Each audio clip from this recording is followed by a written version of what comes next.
न्याय संगत से मैं प्रणीत पाराशर। कानूनी एवं न्याय खबरों में आज की खबर माननीय सर्वोच्च न्यायालय से है। सर्वोच्च न्यायालय में एक पिटीशन केरल हाईकोर्ट के द्वारा दिए गए आदेश के खिलाफ दायर की गई।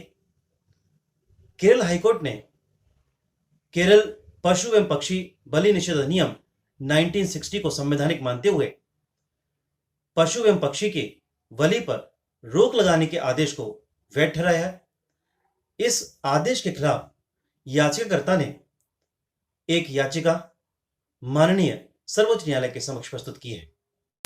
मामला यह है कि याचिकाकर्ता, जो कि शक्ति का उपासक है, उसकी पूजा पद्धति में पशु बलि एक अभिन्न अंग है। अतः इस अधिनियम के पारित होने के बाद याचिकाकर्ता की पूजा पद्धति के अंतर्गत पशु बलि पर रोक लगाई गई। इस बात को लेकर याचिकाकर्ता ने केरल हाईकोर्ट में प्रार्थना की और मांग की कि इस अधिनियम को असंवैधानिक घोषित कर दिया जाए और पूजा पद्धति के अंतर्गत दी जाने वाली पशु बलि को वैध ठहराया जाए। इस याचिका को केरल हाईकोर्ट द्वारा 16 जून 2020 को खारिज कर दिया गया, जिस पर सर्वोच्च न्यायालय में अपील की गई। याचिकाकर्ता ने अपने अपील में कहा कि हाईकोर्ट का आदेश संविधान के अनुच्छेद 25(1) के अंतर्गत दिए गए मूल अधिकार का उल्लंघन करता है। इस पर केरल हाईकोर्ट ने कहा कि इस बात की पुष्टि करने की कोई सामग्री नहीं है कि हिंदू धर्म के या किसी अन्य धर्म के तहत आवश्यक पूजा पद्धति में किसी जानवर को मारना आवश्यक हो। कोर्ट ने कहा कि यदि पशु बलि व्यक्तिगत खपत के लिए दी जाती है तो उसको मान्यता दी गई है। इस बात को लेकर याचिकाकर्ता ने अपनी याचिका के विभिन्न आधार माननीय सर्वोच्च न्यायालय के समक्ष रखे, जिसमें याचिकाकर्ता ने कहा कि हाईकोर्ट का आदेश भारतीय संविधान के अनुच्छेद 25 एवं अनुच्छेद 26 के द्वारा प्रदत्त मूल अधिकारों का उल्लंघन करता है। याचिकाकर्ता ने तर्क दिया कि यदि वह अपनी पूजा पद्धति में देवी देवता को पशु बलि नहीं चढ़ाएगा तो वो देवी क्रोध का भाजन बनेगा।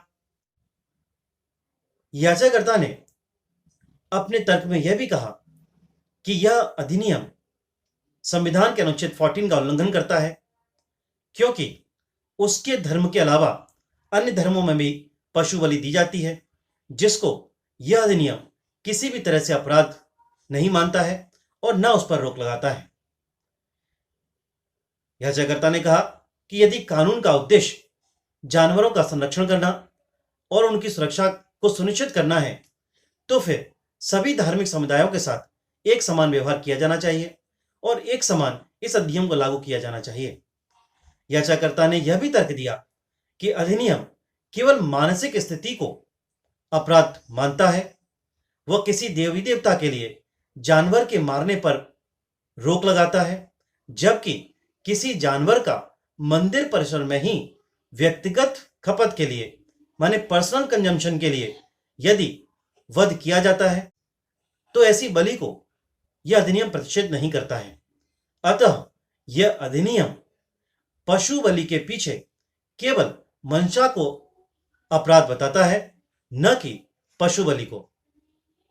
याचिकाकर्ता ने यह भी कहा कि यह अधिनियम केंद्रीय विधान, जिसमें पशु क्रूरता अधिनियम 1960 के अंतर्गत पूजा पद्धति में जानवरों की बलि देना यदि आवश्यक है तो वैध मानता है, जबकि यह अधिनियम केंद्रीय अधिनियम का विरोधी है और इस तरह से यह संविधान के अनुच्छेद 254 के अंतर्गत शून्य है।